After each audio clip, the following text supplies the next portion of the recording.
Sir, ఇప్పుడు వెంకటేశ్వర స్వామిని ఇంతగా నమ్ముతూ ఉన్నారు కదా మీరు, లడ్డు వివాదం మీద మీ కామెంట్ ఏంటండి? సార్, లడ్డు వివాదం అన్నప్పటికీ నాకు తెలుసు సార్, నేను ఇదివరకు స్టేట్మెంట్ కూడా ఇచ్చాను.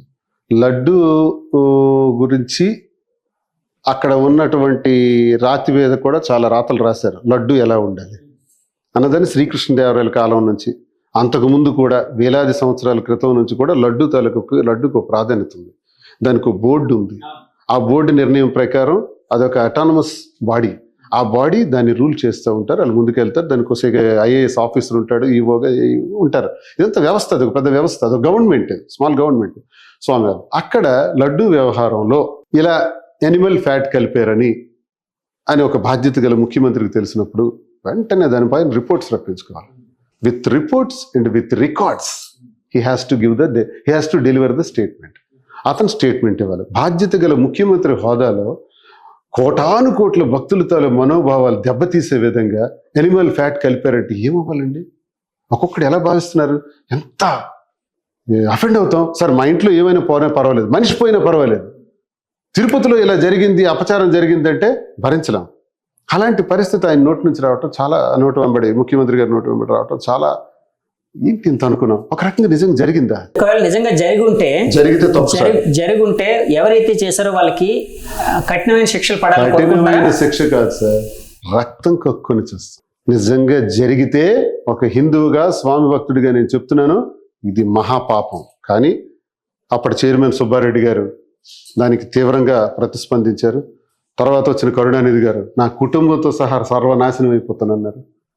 సుబ్బారెడ్డి గారు ఆవును చూసుకుని బయటికి వెళ్ళే మనిషి, 45 సార్లు అయ్యప్ప స్వామి మాలేసినటువంటి భక్తుడు.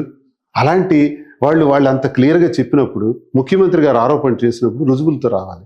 అందుకే సుప్రీంకోర్టు చెప్పింది, డోంట్ ప్లే పొలిటికల్ డ్రామాస్ ఆడొద్దు, దేవుణ్ణి రాజకీయాల్లోకి తీసుకురావద్దు అని ఒక కండిషన్ ఇచ్చి ఇప్పుడు మనం లడ్డు గురించి మాట్లాడడానికి లేదు. లడ్డు మీద టీం నిర్ణయిస్తారు, ఏం జరుగుతుందో తెలుస్తుంది.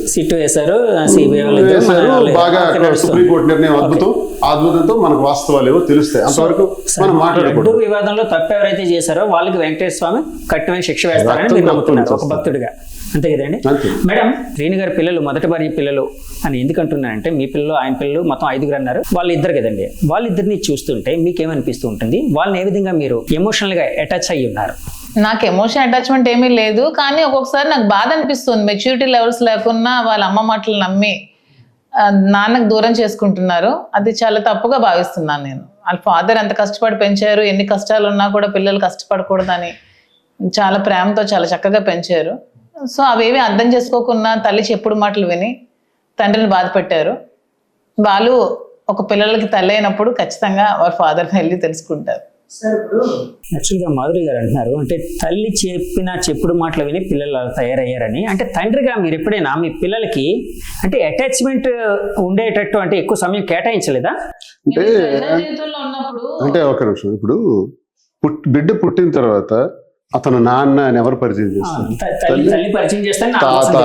తాత, అమ్మమ్మ, నాన్నమ్మ అని పరిచయం చేస్తే అప్పుడు పిలవడం ప్రారంభిస్తాడు.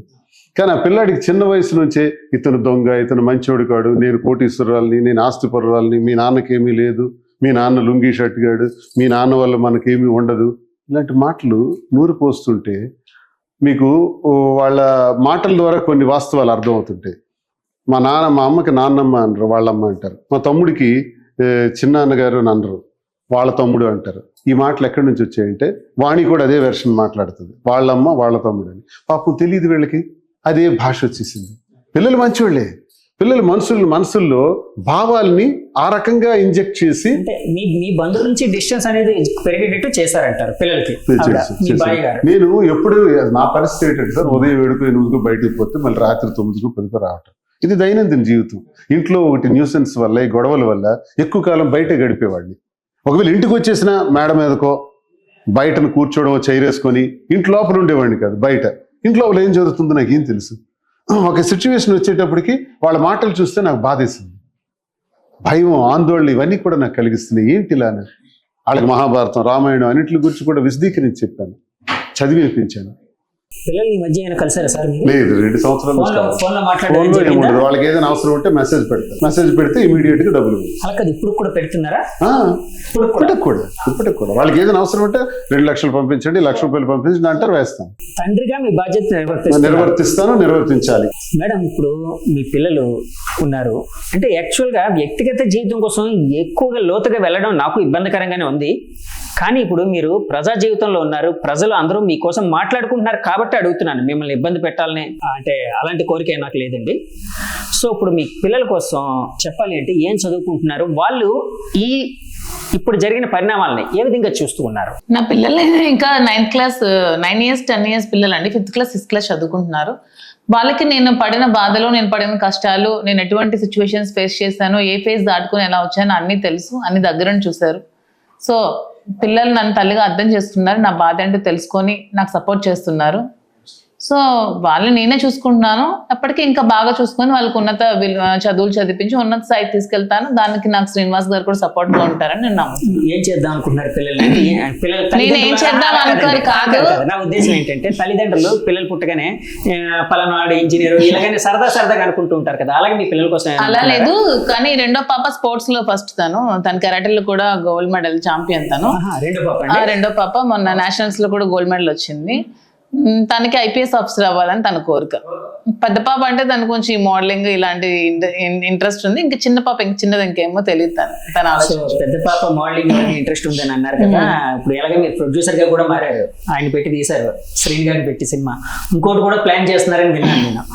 సో పాపను కూడా అలాగే ఏమైనా ఆర్టిస్ట్ గా ఇంట్రడ్యూస్ అలా ఏం నాకు ఆలోచనలు ఏమీ లేవండి. పిల్లల్ని కలడం వరకే మన బాధ్యత, వాళ్ళ తలరాతల్ని మనం కలలేం. ఎవరో తీస్తామని వస్తున్నారు, ప్రొడ్యూసర్స్ డైరెక్టర్స్ వాళ్ళు వస్తున్నారు. సార్ ఇప్పుడు యాక్చువల్గా సినిమా వాళ్ళు ఎప్పుడు చాలా కమర్షియల్గా ఉంటారు, ఎందుకంటే నేను కూడా సినిమా వాడినే కాబట్టి నేను చెప్తూ ఉన్నాను, చాలా కమర్షియల్గా ఆలోచిస్తాను. సో మీ కథలో రకరకాల మలుపులు ఉన్నాయి, కావాల్సిన ఎమోషన్ ఉంది, ట్విస్టులు ఉన్నాయి, కావాల్సిన మాస్ మసాలా అంతా ఉంది. సో మాలాంటి వాళ్ళందరూ వస్తున్నారు మీ దగ్గరికి, సినిమా తీద్దాం అని. మన ఆర్జీవి గారు ఏమైనా అప్రోచ్ అయ్యారా మీకు? లేదు, ఎవరో కేరళ నుంచి నిన్న వచ్చారు, హైదరాబాద్లో మాకు కలిశారు. తమిళనాడు టీం కూడా ఒకరు కలిసారు, హాజరై మాకు ఒకసారి మీ స్టోరీ అంతా మొదటి నుంచి చెప్తే రాసుకుంటామండి, కథ తయారు చేసుకుంటాం, తర్వాత మీకు స్క్రిప్ట్ ఇస్తాం, దానిలో ఏమైనా మార్పులు ఉంటే చెప్పండి, ఆ తర్వాత సినిమా ప్రొడక్షన్ షూటింగ్కి వెళ్ళిపోతాం అని చెప్పుకొచ్చారు. నేను చెప్పాను వాళ్ళకి జరిగిందంతా కూడా, అన్ని ఈక్వేషన్స్ చెప్పడం జరిగింది. ఇంక వాళ్ళు ఒక దశలో మీరిద్దరే నటించాలి అని ఒక ప్రొడ్యూసర్ అన్నారు. ఇంకొక ప్రొడ్యూసర్ మరి కొంతమంది యాక్టర్స్ని యాడ్ చేసుకుని ఏదో చేస్తామని చెప్పారు. మరి ఎవరు ఏం చేస్తారో తెలియదు. ఒకవేళ ఆ సినిమాలో మీరు నటించలేకపోతే, నటించాలని ఉందా మీకు? ఉందండి, అవకాశం వస్తే నాకు ఇష్టం కదా. ఓకే, ఒకవేళ నటించలేకపోతే మీ క్యారెక్టర్ కి ఏ హీరో అయితే సూటబుల్ గా ఉంటారని భావిస్తున్నారు? అది డైరెక్ట్ నాగార్జున సార్ లాగే ఉంటారు కదా. ఇప్పుడు క్యారెక్టర్ కి నాగార్జున గారు బాగుంటారా కాదండి, కొంచెం ఫేస్ రిజెంబ్లెన్స్ నాగార్జునలా ఉంటారు. చాలా మంది ఎక్కడికైనా వెళ్తే మీరు సేమ్ నాగార్జునలా ఉన్నారండి అని కామెంట్స్ పెడుతూ ఉంటారు. సో మీ దృష్టిలో శ్రీనివాస్ గారు మన్మధుడు? అవునా కదండి? అంటే నేను చెప్పిన కామెంట్స్ కాదు, మన హైదరాబాద్ వెళ్తే అక్కడ చాలా మంది అమ్మాయిలు కూడా సార్ మీరు నాగార్జున అలాగ ఉన్నారు, మన్మధుడిలా ఉన్నారు అని వాళ్ళే అంటున్నారు. బాడీ ఫిట్నెస్ అలా అంటే వాణి గారు బాధపడడంలో కూడా అంటే నేను అనుకోవడం మామూలుగా ఒక రకమైన సాహిత్యకమైన కారణం ఉందని అనుకుంటున్నాను. ఏ స్త్రీ అయినా తన భర్తని వేరే స్త్రీతో పంచుకోవడానికి ఇష్టపడదు అని చాలా మంది అంటూ ఉంటారు, మీకే ఎక్కువ బాగా తెలుసు. సరే వాణి గారి సంగతి పక్కన పెట్టండి. ఇప్పుడు మొన్న వెళ్ళినప్పుడు అమ్మాయిలు అందరూ ఆయన చుట్టూ చేరి ఆయన కోసం మాట్లాడుతూ నాగార్జున గారిలో ఉన్నారు ఇట్లాగని అన్నారు కదా, అప్పుడు ఏమైనా కొంచెం ఈగో హర్ట్ అయింది? నేను చాలా ప్రౌడ్ గా ఫీల్ అవుతానండి. ఆ అమ్మాయిలు ఎంతమంది దానికి జెలస్ కూడా ఉండదు. I'm very proud at that moment. అంటే ఇంతమంది పొగుడుతుంటే నాకు హ్యాపీగా ఉంటది కదా, అంతమంది పొగుడుతున్న అతను మన పక్కనే ఉన్నారంటే ప్రౌడ్ గా ఉంటది. నేను జెలస్ గా ఫీల్ అవ్వను. జెలస్ గా ఫీల్ అయ్యామంటే మన అమ్మాయిలు ఎవరు కూడా లైఫ్ నాశనం చేసుకున్నట్టే. ప్రౌడ్ గా ఫీల్. ఇప్పుడు ఆయనకి సంబంధించి మీరు ఎప్పుడైనా జెలస్ ఫీల్ అవ్వాల్సి వచ్చింది అనుకోండి, ఏ సందర్భంలో ఫీల్ అవుతారు? నేను ఇంతవరకు నాకు అలాంటి సందర్భం రాలేదు. నేను ఎప్పుడు జెలస్ అనేది ఫీల్ అవ్వలేదు. నేను ఎప్పుడు ప్రౌడ్ గానే ఫీల్ అయ్యాను. పక్కన ఉన్న ఎవ్రీ మూమెంట్ కూడా నేను ప్రౌడ్ గానే ఫీల్ అవుతాను. యాక్చువల్గా కొన్ని ఇంటర్వ్యూలో చూసాను, మొదట్లో మీరు స్నేహితులని చెప్పుకునేవారు, తర్వాత ఈ మధ్య ప్రేమికులని రివీల్ చేశారు. అంటే ఎందుకు హైడ్ చేయాల్సి వచ్చింది? అంటే మీరు మొదటి నుంచి మొదటి నుంచి అంటే స్నేహితులుగా ఉంటూ ప్రేమలో పడ్డారా, లేకపోతే మొదటి నుంచి ప్రేమికులా? ఇప్పటికీ స్నేహితులే. అది ప్రేమగా మా మధ్యలో ప్రేమ అన్నది డెవలప్ అయింది. స్నేహ రూపంలోనే ఆమె నాకు భోజనాలు ఇవన్నీ అరేంజ్మెంట్ చేశాను. ఏర్పాట్లన్నీ చూసేవారు. 2 సంవత్సరాల నుంచి చూస్తున్నారు. ఆర్థికంగా కూడా ఖర్చులు పెట్టడం జరిగింది. అది మాలో ఉన్నటువంటి పరిస్థితి మామకు ప్రేమగా మార్చింది. అవును, అప్పట్లోని మేడం మీకు క్యారేజీలు పంపిస్తుంటే వంకలు పెట్టేవారట, ఇప్పుడు కూడా పెడుతున్నారు సార్? ఇప్పటికీ పెడుతూ ఉంటారండి. ఎంత బాగా వంట చేసినా ఇది బాలేదు అది బాలేదు అంటారు. ఏమంటే ఉండు 30 years నుంచి అలాగా తనకి ఏమి నేను అనలేదు, ఎప్పుడు పని మనుషులే కదా, అట్లీస్ట్ ఇప్పుడైనా సరే నాకు ఆ ఫీల్ ని అనుభవించినే అంటారు. సో ఆ ఫ్రస్ట్రేషన్ ఆ ఫ్రస్ట్రేషన్ అంతా నా మీద తెచ్చుకుంటారు అంతే. హక్కు అంటే ఒక మంచి హక్కు అనమాట, భర్తకుండే హక్కు బాగుంటుంది, లాంటిది. అది బాగుంటుంది. అంతే కదండి. చాలా మీరు ఆయన ఏమని అంటూ ఉంటారు అంటే ఎప్పుడైనా సాధిస్తూ ఉంటారా? నేనా? నవ్వరండి అస్సలు అస్సలు. ఎప్పుడు నేను ఏమి అన్నా, తను ఏం చెప్పినా భరిస్తాను, తను ఏం చెప్పినా తన కోసం నేను ఆయన చేస్తాను. ముద్దుగా ఏమని పిలుచుకుంటారు? రాజా అని పిలుచు. రాజా అని అందరికీ తెలిసిన మాట, ఇంకేదైనా చెప్పండి. లేదు, రాజా అనే పిలుస్తాను. రాజానే పిలుస్తారా? ఇద్దరు ఉన్నా కూడా ఏదైనా ప్రేమ ఎక్కువైంది అనుకోండి, ఏమని పిలుస్తారా? బుజ్జి. బుజ్జి అని పిలుస్తారా? చూసారా, ఇప్పుడు వరకు చెప్పకుండా మీరు ఏం దాచేస్తూ ఉన్నారు అని బుజ్జి అని పిలుస్తారు.